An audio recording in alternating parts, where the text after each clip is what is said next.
네, 우리 기도하심으로 피우다 시작하겠습니다.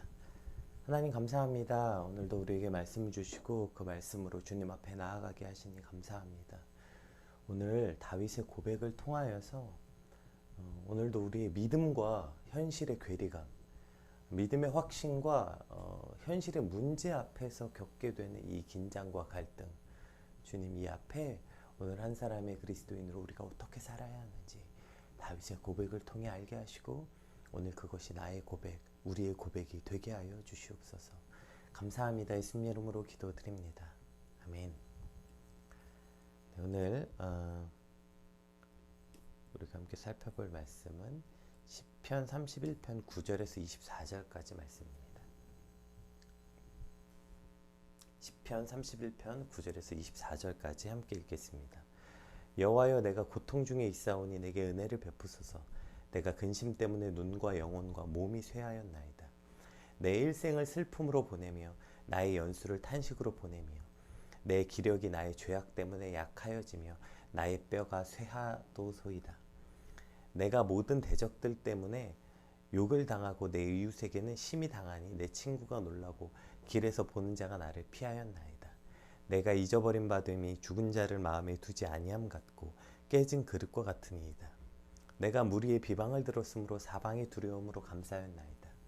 그들이 나를 치려고 함께 의논할 때에 내 생명을 빼앗았기로 꾀하였나이다. 여호와여, 그러하여도 나는 주께 의지하고 말하기를 주는 내 하나님이시라 하였나이다. 나의 앞날이 주의 손에 있사오니 내 원수들과 나의 핍박하는 자들의 손에서 나를 건져주소서. 주의 얼굴을 주의 종에게 비추시고 주의 사랑하심으로 나를 구원하소서. 여호와여, 내가 주를 불렀사오니 나를 부끄럽게 하지 마시고 악인들을 부끄럽게 하사 스올에서 잠잠하게 하소서. 교만하고 완악한 말로 무례히 의인을 치는 거짓 입술을 말 못하는 자 되게 하소서. 주를 두려워하는 자를 위하여 쌓아두신 은혜, 곧 주께 피하는 자를 위하여 인생 앞에 베푸신 은혜가 어찌 그리 큰지요. 주께서 그들을 주의 은밀한 곳에 숨기사 사람의 꾀에서 벗어나게 하시고 비밀이 장막에 감추사 말 다툼에서 면하게 하시리이다. 여호와를 찬송할지어다. 견고한 성에서 그의 놀라운 사랑을 내게 보이셨음이로다. 내가 놀라서 말하기를 주의 목전에서 끊어졌다 하였사오나 내가 주께 부르짖을 때에 주께서 나의 간구하는 소리를 들으셨나이다. 너희 모든 성도들아, 여호와를 사랑하라. 여호와께서 진실한 자를 보호하시고 교만하게 행하는 자에게 엄중히 갚으시느니라. 여호와를 바란 너희들아, 강하고 담대하라. 아멘. 네, 저희가 이제 어제 살펴보았던 본문 1절에서 8절은 8절에서의 다윗의 고백은 절체절명의 위기에서 하나님께 피한다. 그래서 그는 나의 산성이 되시고 나의 피할 바위가 되시고 나를 구원하실 것이다. 이런 확신의 노래. 그래서 마지막 8절에 뭐라고 말해요? 나를 원수들의 손에 두지 않고 넓은 곳, 즉 안전하고 평안한 곳으로 인도하실 것이다. 인도하셨다. 이런 확신의 고백이 어저께 본문이었어요. 그리고 오늘 본문은 뭐 다른 장이 바뀐 것도 아닙니다. 그냥 8절에서 9절로 넘어간 거예요. 그런데 마치 다른 장같이 한 절이 바뀌었을 뿐인데 이거 다른 장인가 싶을 만큼 완전히 다른 고백이 등장합니다. 세 번역으로 한번 제가 말씀을 한번 준비했는데 세 번역으로 읽으면 조금 더 이 시편의 뉘앙스가 조금 더 잘 사는 것 같아요. 우리 9절 10절 한번 세 번역으로 읽어볼게요. 주님, 나를 긍휼히 여겨주십시오. 나는 고통을 받고 있습니다. 울다 지쳐 내 눈이 시력조차 잃었습니다. 내 몸과 마음도 활력을 잃고 말았습니다. 나는 슬픔으로 힘이 소진되었습니다. 햇수가 탄식 속에서 흘러갔습니다. 근력은 고통 속에 말라버렸고 뼈마저 녹아버렸습니다. 네. 지금 이것이 오늘 9절 10절에 바로 그 연결되는 말씀이에요. 아니 분명히 다윗이 어저께는 자신의 앞날을 하나님께서 나의 산성이 되시고 피할 바위가 되시고 나를 원수의 손에 넘기지 않으셨고 내 발을 평탄한 곳에 세워주셨습니다 라고 고백했거든요. 8절에. 그렇고 그렇게 고백하고 자신의 앞날을 그렇게 전망한 거예요. 그런데 바로 연결되는 9절에 바로 연결되는 9절부터 다윗의 고백이 뭐예요? 자신의 어떤 괴로움과 고통스러움, 그래서 나는 진짜 뼈가 막 녹아버렸고 막 내가 다 이런 어떤 고통 속에서 말라가고 있는, 즉 자신이 당하고 있는 그 고통과 괴로움, 그것을 호소하고 있어요. 분명히 그래서 자신을 넓은 길이라고 말했는데 마치 오늘 9절 10절은 자신의 괴로움, 고통스러움, 좁은 곳, 혹은 험한 곳으로 자신의 길을 묘사하고 있다고요. 왜 이런 일이 일어난 걸까요? 다윗의 신앙이 위선적이거나 모순인 걸까요? 그의 참 믿음이 참 모순적이다. 그의 신앙이 위선적이다. 이래서 이러한 고백이 나오는 걸까요? 저는 오늘 이것을 신앙적 확신과 삶의 현실과의 긴장관계라는 이 개념으로 한번 이야기를 나눠보려고 해요. 분명히 8절에서 다윗의 고백은 다윗의 진짜 고백이었고요. 그것은 다윗의 진짜 신앙의 확신이었습니다. 하나님은 분명 나의 피할 바위시고 그 모든 순간 나를 건질 분이라는 확신, 그로 인해서 그 선취적 믿음으로 그 선취적 구원의 확신을 기쁨으로 노래했잖아요, 다윗이. 그것은 분명히 다윗의 진짜 고백이었고 참 고백이었고 진짜 믿음이었습니다.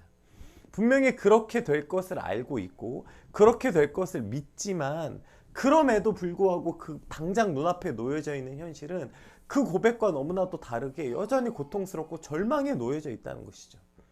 이것이 지금 오늘 다윗이 겪고 있는 갈등이고, 이것은 다윗의 갈등뿐 아니라 오늘 우리의 신앙의 문제, 신앙의 갈등이기도 한 것 아닙니까? 분명히 말씀을 통해 은혜 받았고 예배를 통해 구원의 확신을 가집니다. 주일날 그렇게 뜨겁게 하나님을 예배하고 월요일에 현실 앞에 딱 맞닥뜨리게 될 때, 특별히 이제 수련회 시즌이 다가오는데 수련회 때 이 갈등이 진짜 극에 달하죠. 수련회 때 그 막 1박 2일, 2박 3일, 3박 4일 동안 그 안에서 뭔가 막 정말 하나님께 놀라운 은혜들을 받고 하나님의 사랑을 느끼고 막 음성도 듣고 평안도 받았어요.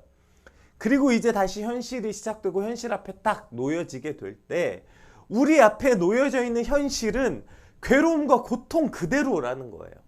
현실 앞에 나아갈 때 우리는 그곳에서 그 나의 어떤 신앙적 확신과 그 삶의 현실 사이에 있는 긴장 관계에 놓이게 된다는 것. 이것이 바로 신앙 관계의 핵심이 아닌가 생각됩니다. 나의 신앙과 이 삶의 현실이라는 긴장 관계 속에서 우리는 너무나도 쉽게 두 가지 중에 한 가지를 선택해 버리는 것 같아요. 첫 번째는 체념이죠, 체념. 그럼 그렇지, 무슨 평화는 무슨, 내 이럴 줄 알았어. 그때 받은 은혜 그냥 내가 잠시 꿈같이 그냥 지나가는 걸 거야. 내가 뭐 신앙생활 하루 이틀 해봤나, 내가 수련회 한두 번 가봤나, 내가 뭐 말씀으로 은혜 한두 번 받았나, 뭐 그때 받을 때 뭐 되는 것 같지만 역시 현실 앞에는 어쩔 수 없어. 이렇게 그냥 체념해 버리는 것. 그냥 너무나도 쉽게 어떤 자신의 체념이 되는 거죠. 뭐 이렇게 체념하는 게 첫 번째 문제고, 두 번째는 완전 반대로 마치 최면같이 나 괜찮아, 나 안 아파, 나 안 힘들어, 나 안 괴로워, 이렇게 하는 거예요. 왜냐하면 어쩌면 그걸 고통스럽다고 말하는 순간 내가 어제 받은 은혜, 내가 수련회 가서 받은 은혜, 그때 하나님께 내게 했던 고백들, 하나님과 가졌던 그 아름답고 귀한 시간들이 거짓말처럼 돼버리거나 사라지게 된다고 생각하는 것 같아요. 뭐 어떤 이유든지 간에 자신의 고통스럽고 괴로운 현실을 도피하거나 외면하는 태도를 취하게 된다고요. 그래서 여전히 나의 현실은 괴로움과 고통의 길이나 애써 아니라고 스스로 말하고, 나 괜찮아, 나 현실은 너무 행복해, 은혜 받았더니 나 너무 평안하고 너무 기뻐. 그냥 이렇게 신앙적 위선 혹은 자기 기만에 빠지는 것. 어쩌면 어떤 면에서는 체념보다 이 두 번째 현실 도피가 신앙에서는 더 큰 문제인 것 같아요. 특별히 막 수련회 같은 데서 내가 진짜 하나님 만났다, 그리고 세상이 달라졌다, 그래서 나도 완전히 변했다. 저는 이렇게 말하는 사람들, 이렇게 말하는 친구들 보면 너무 대견스럽고 너무 귀하기도 하지만, 오히려 사실은 그 마음보단 불안한 마음이 더 많이 드는 게 이 때문인 것 같아요. 왜냐하면 그가 나는 하나님 만났더니 세상이 완전 달라졌어, 나 정말 내가 완전 다른 사람이 됐어 라고 말하는 것이 아직 그가 이 신앙의 확신과 현실의 문제의 긴장관계 속으로 들어오지 않는 것처럼 느껴지기 때문이에요.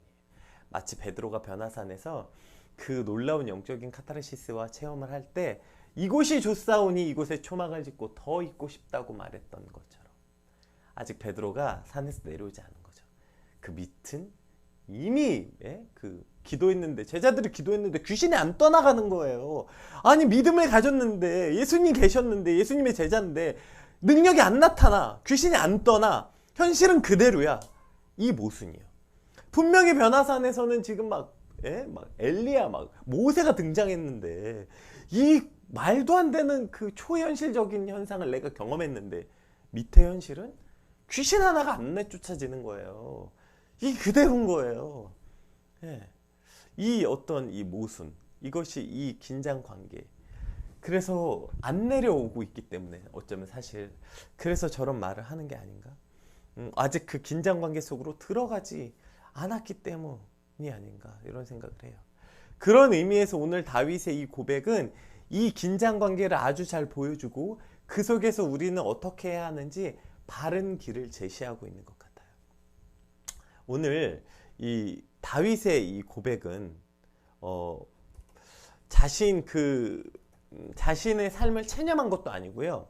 혹은 위선과 현실 도피를 한 것도 아니고요. 그냥 자신의 신앙과 모순되는 현실 앞에 그냥 그대로 있는 그대로 가는 거예요. 있는 그대로 당당하게 하나님께 구하고 있는 거예요. 나의 신앙의 고백과 나의 믿음은 확신합니다. 하나님이 나의 하나님이신 것과 하나님이 나의 피할 곳이라는 것과 나의 산서신이심을 믿습니다. 그러나 내 삶에 해결되지 않은 이 문제 역시 확실합니다. 그리고 그 현실의 문제 속에서 나는 아픕니다. 죽을 만큼 고통스럽습니다. 뼈가 녹을 것만 같습니다. 그냥 그대로 고백하는 거예요. 그대로 인정하는 거예요. 왜요? 이 긴장 관계를 두신 것이 하나님의 섭리라는 걸 믿는다면 그 섭리 속에 그냥 당당하게 들어가는 거예요. 내 믿음의 확신과 현실의 문제 사이 이 긴장 관계를 허락하신 분이 하나님이잖아요. 그럼 이 긴장을 해소하지 않는 데는 이유가 있겠죠. 하나님의 섭리가 있겠죠. 그리고 그 이유와 섭리를 내가 뭐 어떻게 이해합니까? 그럼 어떻게 확신할 수 있어요? 그것이 뭐 확실하다 해도 뭐 어쨌든 내가 어떻게 압니까? 그러나 이건 알 수 있죠. You are good. 하나님이 선하시다는 것. 그러니까 그 일이 나에게 나쁜 일이 아니라는 것. 그렇기 때문에 그 긴장 관계 자체를 인정하지 않거나 그 긴장 관계를 억지로 해소하려는 노력. 그래서 현실 도피하게 되는 거 아닙니까? 이걸 인정하지 않으려고. 그리고 혹은 억지로 해소해 보려고. 어떻게든 꾸며내려고. 하다 보니까 현실 도피하는 거예요. 그러니까 그냥 나 괜찮아. 세상이 행복하다. 현실 도피. 물론 그런 순간이 있죠. 어느 순간이 있어요. 그렇게 정말 완전히 세상이 달라지고 바뀐 것처럼 보이는 순간이 있지만 그게 계속 지속되지 않는다는 걸 인정해야 되는 거예요. 그게 신앙생활의 핵심이라고요. 오히려 그 긴장관계를 인정하지 않거나 긴장관계를 억지로 해소를 하려는 것보다 그 긴장관계인 것을 그대로 인정하고 그 속에 살아가는 게 신앙의 핵심, 신앙생활의 핵심이라고요. 옛날 어떤 노래 가사 중에 이런 노래 가사가 있어요. 불안한 듯 넌 물었지 사랑이 깊어지면 슬픔이 되는 걸 아느냐고 하지만 넌 모를 거야 듯 모를 그 슬픔이 때론 살아가는 힘이 되어주는 걸. 완전 옛날 노래죠. 네, 이런 가사가 있죠. 기가 막힌 가사 아니에요? 불안한 듯 넌 물었대요. 사랑이 깊어지면 슬픔이 되는 걸 아느냐고. 하지만 때론 그 슬픔이 살아가는 힘이 되어준다. 이러한 가사. 어쩌면요, 이것이 하나님과 우리의 관계, 그리고 신앙과 현실의 관계, 즉 우리의 신앙생활에 아주 중요한 포인트가 되는 것 같아요. 어쩌면 여러분 진짜 위기는요, 이러한 긴장이 사라질 때 생기는 거 아닌가요? 진짜 우리의 신앙의 위기는, 하나님과 우리의 관계의 진짜 위기는 아무런 긴장이 없는 상태야말로, 아무런 갈등이 없는 상태야말로 진짜 위기 아닐까요? 왜요? 우리는 그 위기와 갈등이 없으면 하나님이 필요 없는 존재일 것이 확실하거든요. 확실합니다. 뭐 100%예요. 우리 인생에 아무런 갈등이 없고 아무런 긴장이 없으면 우리는 100% 하나님이 필요 없는 존재입니다. 그저 나는 나 하나로 충분한 삶. 이것이 전적으로 타락한 인간. 이건 뭐 신앙의 높고 낮음과 상관없습니다. 그냥 100%입니다.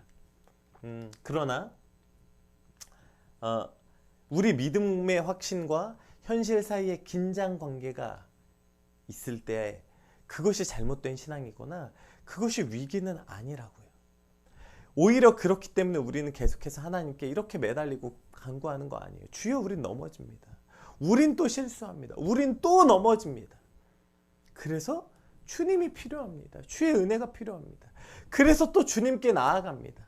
안 넘어지고 안 쓰러지고 안 괴롭고 안 고통스러운 게 신앙생활이 아니라, 그러니까 주님께 나아가고 주님의 믿음의 확신을 가지면 오케이, 현실의 문제 앞에 늘 의연하고 맞아도 안 아프고 안 쓰러지고 안 넘어지고 안 고통스러운 게 아니라, 분명히 믿음의 확신을 가졌지만 여전히 아프고 여전히 넘어지고 여전히 쓰러지는 이 긴장 관계로 인해 우리는 하나님께 계속해서 나아갈 수 있게 된다는 것.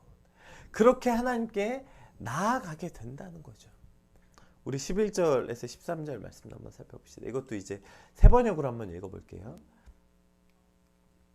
11절에서 13절. 나를 대적하는 자들이 한결같이 나를 비난합니다. 이웃 사람들도 나를 혐오하고 친구들마저 나를 끔찍한 것 보듯 합니다. 거리에서 만나는 이마다 나를 피하여 지나갑니다. 내가 죽은 사람이라도 된 것처럼 나는 그들의 기억 속에서 잊혀졌으며 깨진 그릇과 같이 되었습니다. 이것이 진짜 우리를 절망에 빠뜨리는 것 같아요. 지금 13절도 볼게요. 많은 사람이 나를 비난하는 소리가 들려옵니다. 사방에서 협박하는 소리도 들립니다. 나를 대적하는 사람들이 함께 모여 내 생명을 빼앗으려고 음모를 꾸밉니다. 우리가 진짜 우리를 절망 속에 밀어넣는 건 이런 것 같아요. 상황도 너무 힘든데, 지금 주어진 환경만으로도 너무 힘든데, 그 문제의 대부분은 이러한 관계의 문제를 가지고 온다는 거예요. 그래서 오늘 다윗의 고백은 마치 욥의 고백과도 참 비슷해요. 이미 내가 처한 어려움, 이 환경 때문만으로도 힘들어 죽겠는데, 근데 그 일 때문에 오히려 주변 사람들이 나를 피하고, 가까이 있던 친구가 나를 떠나고, 사람들을 난 무시하고 혐오하는 것 같은 시선, 그게 마치 나를 죽은 사람처럼 대한대요. 정말 기가 막힌 표현이죠. 그래서 내가 죽은 사람처럼 되었다는 거예요. 이해되세요? 결국 나를 죽이는 건 이 환경 때문이 아니라 사람들 때문이라는 거죠. 여러분 진짜 어려움에 처해 보셨으면 이게 어떤 이야기인지 아시겠죠? 환경이 아무리 힘들어도요, 그래도 나를 세워주고 함께 해주고 위로하고 안아준 사람이 있으면 우린 죽은 것 같이는 되지 않아요. 그런데 우리가 진짜 죽은 것 같이 되는 건요, 그냥 아픈 것만으로도 너무 힘들어 죽겠는데 아프다고 하니까 가까이 있던 친구들이 다 도망가고, 내가 도와달라고 손 내밀까 두려워서인지 가까이 있던 사람들 다 도망가고, 나를 만난 사람들이 나를 혐오하는 것처럼, 쟤는 무슨 죄를 졌길래 저런 꼴을 당하는 거야, 이러한 비난하고 혐오하는 눈빛으로 바라보고, 그렇게 사람들에게 죽은 것 같이 되는 것, 정말 깨진 그릇과, 다시 붙일 수 없는 깨진 그릇과 같은 절망은 이러한 사람들의 시선과 어떤 사람들의 관계 속에서 진짜 오게 되는 것 같아요. 이것이 우리를 다시 일어나지 못하게 짓밟는 것 같아요. 그렇게 우리가 죽은 사람 같이 되었을 때, 분명히 생각해보세요. 이 바울의 고백이 얼마나, 아니 뭐 하나님이 나를 넓은 곳에 두셨다며, 주님은 나의 산성이시라며, 근데 죽은 것 같이 되었다니, 이게 무슨 말이지? 이게 뭐지? 이게 무슨 신앙이지? 그럼 그때 했던 고백은 뭐 철없을 때 한 고백이야? 뭘까요? 아니요. 아까 말했잖아요. 이러한 고백도 그대로 받아들여야 한다니까. 이게 신앙의 핵심이라니까요. 그러니까 그렇게 내가 죽은 사람 같이 되었을 때, 절망의 구렁텅이에 있어서 완전히 산산조각난 그릇 같은 내 인생을 고백할 때, 내 믿음의 확신과 현실의 문제의 괴리가 이렇게 더 커지고, 그 갈등과 긴장 관계가 이렇게 훨씬 더 커질 때, 그때 우리가 할 유일한 일, 이제부터 다윗이 하는 고백을 함께 읽어볼게요. 이것은 그냥 본문 그대로, 세번역 버전 말고요, 본문 그대로. 여러분 특히 14절이요. 이제 14절부터 쭉 볼 텐데, 이것을 오늘 우리의 영혼에 선포하는 말로 우리 한번 같이 마음에 새기는 말로 한번 같이 읽어볼게요. 여호와여, 그러하여도 나는 주께 의지하고 말하기를 주는 내 하나님이시라 하였나이다. 아멘. 한 번 더 고백해 볼까요? 여호와여, 그러하여도. 내 신앙의, 내 믿음의 확신과 현실의 문제 속에서 이 긴장 관계가 놓여 있고, 그 괴리가 너무 커서 때로는 고백했고 그 다음에 돌아서서 하나님 나 죽을 것 같아요. 내가 죽은 사람같이 됐어요. 그렇게 말하여도, 내가 그렇게 믿음의 신앙의 긴장 관계 속에 있다 하여도 나는 주께 의지하고 말하기를 주는 내 하나님이시라 하였나이다. 그러하여도 주는 내 하나님이시라 하였나이다. 아멘. 여러분, 이것이 오늘 이것이 진짜 믿음 아닐까요? 이것이 진짜 신앙 아닐까요? 이것이 오늘 우리의 고백이며 이것이 오늘 우리의 길이어야 되는 거예요. 내 믿음과 현실의 괴리 속에서 괴로워하는 거, 그게 뭐? 아니, 그게 뭐 잘못됐어요? 아, 그게 뭐 어떤데요? 그게 뭐 신앙의 모순입니까? 뭐 위선입니까? 아니요. 그렇게 흔들리고 넘어지고 고통스러워하는 거, 그걸 해야 되는 게 신앙생활이라니까요. 그렇게 미친 듯이 흔들리고 고통스러우고 넘어져야 그것이 진짜 믿음이라니까요. 오히려 그게 없어서 와, 나 하나님 만났더니 세상이 다 핑크빛이고 늘 기쁨이 넘쳐. 아까 말했듯이 물론 그런 순간도 있습니다. 그러나 늘 계속해서 그런 순간이 아니라니까요. 계속 그런 순간을 꿈꾸는 건 오히려 현실 도피예요. 그냥 현실 도피. 괴로워야죠. 괴리감에 몸부림쳐야죠. 그것 때문에 고통스럽게 외쳐야죠. 하나님, 난 분명히 하나님 믿는데 난 왜 이렇게 고통스러운 거예요? 나 분명히 하나님 믿는데 나는 왜 여전히 내 현실 가운데 이렇게 몸부림쳐야 되는 거예요? 그렇게 처절하게 불을 지져야죠. 하나님, 나 분명히 하나님 믿고 하나님이 나의 구원자신 것 저 확신하는데요. 왜 사람들은 나를 이렇게 짓밟는 거죠? 왜 사람들은 나를 끔찍한 것 보는 것처럼 나를 대하는 순간들이 오게 하시는 거죠? 이 괴리감 속에 고통스러운 가운데 몸부림쳐야죠. 그리고 핵심은 뭐예요? 그러하여도 나는 주께 의지하고 주께 말합니다. 왜요? 주는 내 하나님이십니다. 아멘. 이렇게 될 것을 날마다 고백하는 삶, 이것이 진짜 믿음 아닙니까? 이것이 진짜 신앙생활 아니에요. 현실 도피 말고 자기 기만에 빠진 위선적 신앙 아니고 저 괜찮아요. 저 하나님 믿었더니 정말 삶의 기쁨이 넘쳐요. 물론 그런 순간이 있죠. 근데 늘 그런 순간이다, 늘 그것을 꿈꿔야 된다, 이거야말로 자기 기만이라고요. 이거야말로 그냥 현실 도피일 뿐이라고요. 어떻게 현실이 늘 기쁩니까? 어떻게 핑크빛이 어떻게 날마다 기쁨이 넘쳐요? 예수 믿으니까 어떻게 매 순간 기쁨이 넘칩니까? 이건 그냥 현실 도피죠. 오늘 다윗의 고백을 보세요. 그가 분명히 말했어요. 주는 나를 건지실 것이라서 내가 기쁨으로 주를 찬양합니다. 주가 나를 넓은 곳에 내 발을 두셨습니다. 분명히 기쁨으로 찬양했다니까요. 그리고 바로 주여 내가 죽게 되었다고요. 내 뼈가 녹는 것 같이 되었다는 고백이 바로 나와요. 붙여서. 뭐 다른 장도 아니고 바로 한 절 뒤에. 사람들이 나를 비난하고 내가 죽은 자처럼 되었습니다. 다윗의 고백이라고요. 근데 그게 뭐예요? 그게 신앙생활이라니까요. 그걸 인정하지 않는 것이야말로 오히려 자기 기만이고요. 근데 그 뒤가, 그리고 나서 그럼에도 불구하고 그 모든 괴로움을 겪고 갈등을 겪은 끝에, 제가 이 찬양 가사 중에 이 찬양 가사 너무 좋아요. 네. 뭐죠? 수많은 갈등을 겪고 넘어지고 흔들리지만 결국 오늘 또 주님을 선택합니다. 결국 또 주님께 나아갑니다. 이것이 뭐예요? 그러하여도 나는 주께 의지하고 주께 말합니다. 주는 내 하나님이십니다. 아멘. 이것이 우리의 참 믿음이 되는 것입니다. 네, 그 다음에 이제 그냥 바울의 고백이에요. 그냥 이거 읽고 오늘 마치겠습니다. 그냥 쭉 읽어볼게요. 여호와여, 그러하여도 나는 주께 의지하고 말하기를 주는 내 하나님이시라 하였나이다.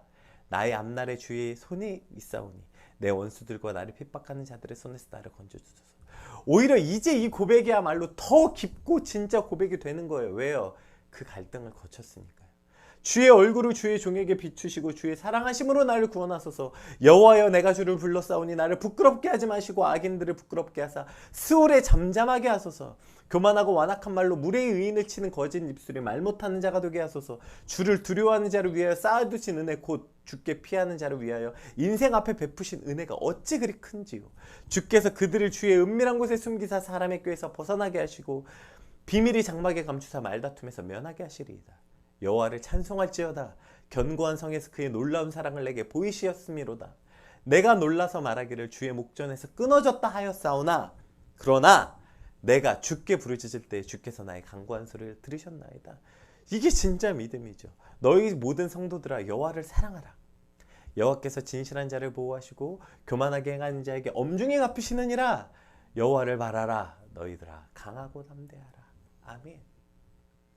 그 모든 갈등과 긴장 관계 속에서 다시 고백되어지는 이 고백이야말로 더 깊고 깊은 진짜 다윗의 고백이 되는 것입니다.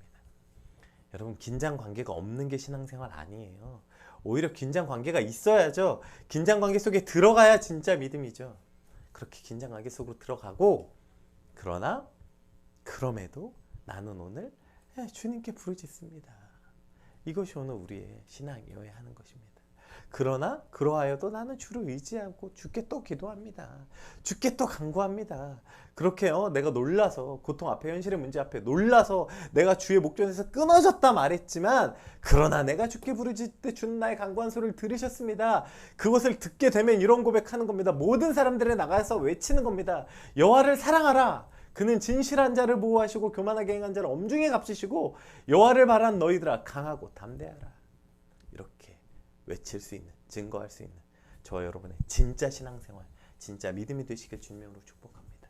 우리 받은 말씀 놓고 함께 같이 기도합시다. 네. 내가 처한 어려움이 있는데, 그게 너무 고통스러운데, 그게 뭐요? 내 믿음과 현실의 괴리 속에서 괴로워하는 거, 그게 뭐 잘못됐습니까? 그냥 그거 그대로 인정하고 주님 앞에 그냥 당당하게 오늘 다처럼 고백하는 거예요.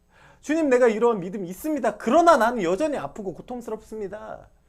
이게 내 현실입니다. 주님, 이곳에서 그러나 내가 또 주께 고백하오니 나를 건져 주시옵소서. 우리 이 갈등과 그것을, 긴장관계 그대로 인정하고, 주님, 그러니 그곳에서 내가 주께 부르짖습니다. 나를 건져 주시옵소서. 우리 받은 말씀 놓고 함께 같이 기도하겠습니다. 기도합시다.